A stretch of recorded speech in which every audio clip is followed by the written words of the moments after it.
So hi guys, welcome to Gyan here. दोस्तों, आज हम समझेंगे वारफेरिन के बारे में। बहुत से लोगों की डिमांड थी कि भाई वारफेरिन को थोड़ा समझाइए। सो देखते रहिए दोस्तों, इस वीडियो में आपको मैं बहुत ही आसान भाषा में बताऊंगा कि भाई ये काम कैसे करता है, किन बीमारियों में देना है, क्या इसके साइड इफेक्ट हो सकते हैं, क्या इसका कॉन्ट्राइंडिकेशन हो सकता है, सब कुछ जानेंगे। सो देखते रहिए दोस्तों। यहाँ पे अगर बात की जाए वारफेरिन की, तो देखो भाई, वारफेरिन एक एंटी कोगुलेंट ड्रग है। एंटी कोगुलेंट्स क्या होते हैं? जो कि ब्लड का कोगुलेशन नहीं होने देते। भाई ब्लड का कोगुलेशन मतलब कि ब्लड का क्लॉटिंग। ब्लड का क्लॉटिंग मतलब कि खून जम जाना। ये कई बीमारियों में हो जाता है। उस वजह से आदमी को बहुत तरह तरह की समस्याएं देखने को मिलती हैं। भाई डीप वेन थ्रोम्बोसिस हो सकता है, पल्मोनरी एम्बोलिज्म हो सकता है, क्लॉट इन द लेग्स, हर तरह की समस्या जो कि जगह जगह पे ब्रेन में क्लॉटिंग हो जाना, हर जगह पे कहीं पे भी शरीर में कोई क्लॉटिंग होगी तो वहाँ पे इसका इस्तेमाल करते हैं। किसका? वारफेरिन का। भाई प्रोफाइलेक्सिस, कुछ रिएक्शंस हो जाती हैं बॉडी में, तब भी देते हैं भाई। जब एलर्जी कंडीशन के कारण त्वचा में जो है सुन्नपन आ जाता है, रेडिश आ जाती है, या कुछ भी जो भी कंडीशन हो जो कि ब्लड क्लॉटिंग की वजह से हो रही है, तो उसको रोकने के लिए ये दिया जाता है। ये तो होगा इसके यूजेस। अब बात करें भाई कि वारफेरिन जो है किन किन नाम से आपको मार्केट में मिल जाएगा। तो वार्फ आता है, यूनिवार्फिन आता है और सेफारिन आता है। ये कुछ ब्रांड्स आते हैं मार्केट में जो कि वारफिन के ही होते हैं। अब यहाँ पे बात आती है कि कई लोग सोच रहे होंगे कि भाई ये एंटी कोगुलेंट है, तो हेपेरिन क्या है? दोस्तों, हेपेरिन भी एक एंटी कोगुलेंट है, लेकिन वो इंजेक्टेबल फॉर्म में आता है, ये टैबलेट फॉर्म में आता है। ठीक है, तो हालांकि ये भी इंजेक्टेबल में आता है, बट ये टैबलेट फॉर्म में ज़्यादा फेमस है, टैबलेट फॉर्म में ज़्यादा यूज़ किया जाता है वारफेरिन। तो ठीक है, अब ये जो वारफेरिन है ये काम कैसे करता है? ठीक है भाई, ये तो समझ लिए भाई, ये ब्लड को जमने नहीं देता है। तो किसी भी कंडीशन में ब्लड कहीं पे क्लॉटिंग हो जाए नस के अंदर, वेन के अंदर, तो उस क्लॉटिंग को एट अ टाइम हटाने के लिए क्या देते हैं? हेपेरिन। लेकिन नॉर्मल सा है, आदमी जी सकता है, तो उसको धीरे धीरे, बड़ी क्लॉटिंग है तो उसको धीरे धीरे खत्म करने के लिए जो वारफेरिन का इस्तेमाल करते हैं। ठीक है, क्योंकि इसका ऑनसेट ऑफ एक्शन थोड़ा लंबा होता है, मतलब कि थोड़ा धीरे धीरे काम करता है और ये अच्छा काम करता है। हेपेरिन का इंजेक्टेबल फॉर्म में दे रहे हैं और हेपेरिन थोड़ा कॉस्टली भी पड़ता है।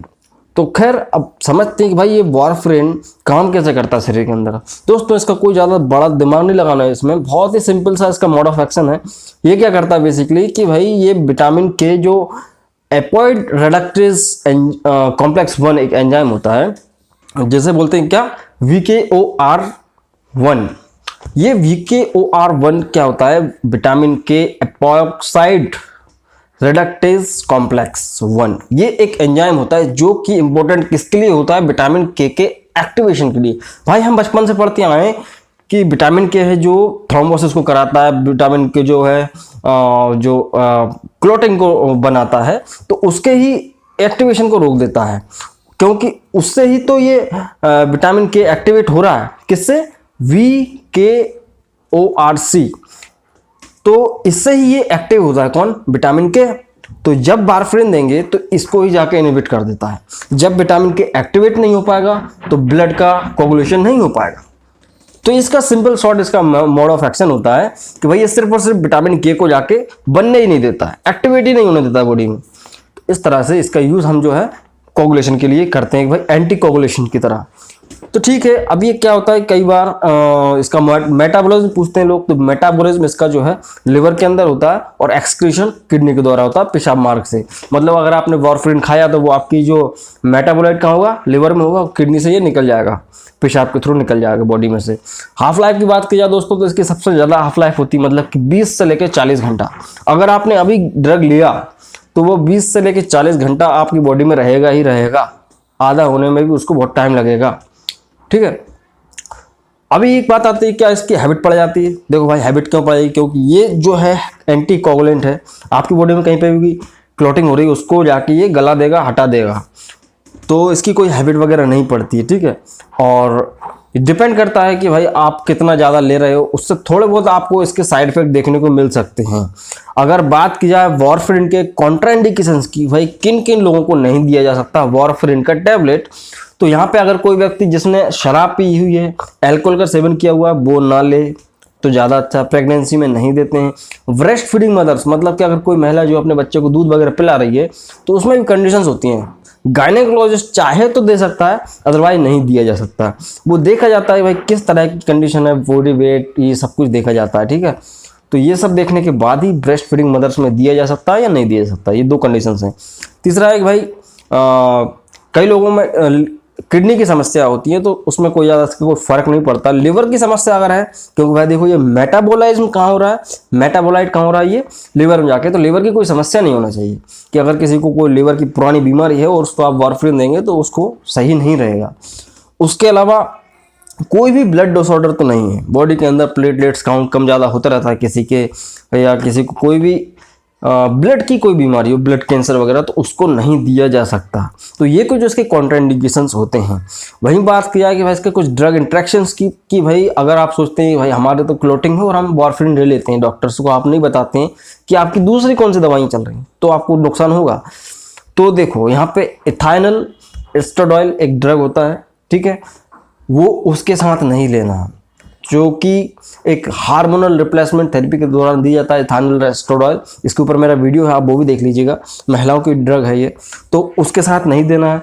एस्पिरिन के साथ नहीं देना है। कोई भी प्रोटॉन पंप इनहिबिटर मतलब कि पीपीआई, रेप्राजोल, ओमेप्राजोल, इनके साथ नहीं देना है। साथ ही फ्लूरोक्विनोलोन्स जो एंटीबायोटिक्स आते हैं उनके साथ नहीं देना। ये इसके कुछ ड्रग इंट्रैक्शन आपको घातक देखने को मिल सकते हैं। तो वारफेरिन का अगर हम समझे कि भाई इसके साइड इफेक्ट्स क्या क्या हो सकते हैं, अगर किसी व्यक्ति को आप वारफेरिन दे देते हैं तो साइड इफेक्ट तो वैसे किसके कोई ज़्यादा खास होते नहीं है, बट ओवरडोज लेने से इसका साइड इफेक्ट हो सकता है। क्या साइड इफेक्ट होगा भाई, पेट दुखने लगेगा आदमी का, उसको थोड़ा धुंधलापन आ जाएगा, आंखों में धुंधलापन दिख सकता है, ब्लड विजन हो सकता है, ठीक है, हेडेक, डायरिया नॉर्मल सा साइड इफेक्ट है, उल्टी वगैरह हो जाएगी। लेकिन कई बार देखा जाता है कि ब्लड आ जाता है कहाँ पे, यूरिन में, क्योंकि ब्लड इतना ज़्यादा वो पतला हो जाता है, बोलना चाहिए पतला तो नहीं होता है, बट उसका कोगुलेशन हो ही नहीं पाता है, तो हर जगह से ब्लड जो है रिसने लगता है। विटामिन के बॉडी में कम हो जाता है उस समय के लिए, तो ब्लड जो है कभी कभी पेशाब में से भी आ सकता है। तो उसको देख के आप घबराएं ना, ठीक है, वो इसका साइड इफेक्ट है, नॉर्मल है। उसके बाद कई लोगों को हेयर लॉस हो जाता है, बहुत कम होता है, और जो है इसके अलावा ऐसा कोई साइड इफेक्ट है नहीं है। सो अब बात करें कि इसका डोज क्या रहता है। देखो भाई वारफेरिन का 5 mg का टैबलेट आता है, वो आदमी को ओडी देना होता है, दिन में सिर्फ एक बार, दिन में सिर्फ एक बार ही ये टैबलेट चलता है, और 15 से 20 दिन तक ये चल सकता है, ठीक है, वो डिपेंड करता है कितनी सीवियरिटी है। सो ये इसका डोज होता है। अभी यहाँ पे बात आती है कि भाई इसमें कुछ सावधानियां रखने की बहुत ज़रूरत होती है। तो भाई ये सब समझ लिया हमने। अगर किसी व्यक्ति को वारफेरिन आप दे रहे हैं तो उसमें कुछ सावधानियां ऐसी रखनी है कि भाई आदमी को जो है किसी तरह की इंजरी ना हो, नाखून में, त्वचा में किसी भी तरह की कोई भी इंजरी ना हो, या उसको जो है स्पोर्ट एक्टिविटीज़ करने से बचना पड़ता है। भाई जैसे कोई भी एथलेटिक्स है या कुछ भी बॉक्सर है या कोई भी वटेवर, उसको चोट नहीं लगना चाहिए। क्यों नहीं लगना चाहिए भाई, आपकी बॉडी में ब्लड बहेगा, फिर रुकने वाला नहीं है, क्योंकि वारफेरिन कम से कम 20 से 25 घंटे तक काम करेगा शरीर में, तो उतने देर तक तो ब्लड रुकेगा ही नहीं, क्योंकि विटामिन के नहीं रहेगा ना उस टाइम पे, एक्टिविटी नहीं हो रहा। तो ये थोड़ा खास ध्यान देने वाली बात है कि अगर आप किसी को दे रहे हैं तो उसको मना करो, भाई आप घर में बैठो, आराम करो, ठीक है, किसी तरह की कोई चोट नहीं लगना चाहिए। सो ये होता है दोस्तों पूरा वारफेरिन, जो कि एक एंटी कोगुलेंट दवा होती है, जो कि एक कोगुलेशन के लिए रोकती है। सो आई होप कि आप आज का वीडियो आपको पसंद आया होगा। पसंद आया तो लाइक करें, नए चैनल पे तो प्लीज चैनल को सब्सक्राइब कर सकते हैं ऐसा ही वीडियो और देखने के लिए। सो मैं मिलता हूँ अगले वीडियो दोस्तों। जय हिंद, वंदे मातरम।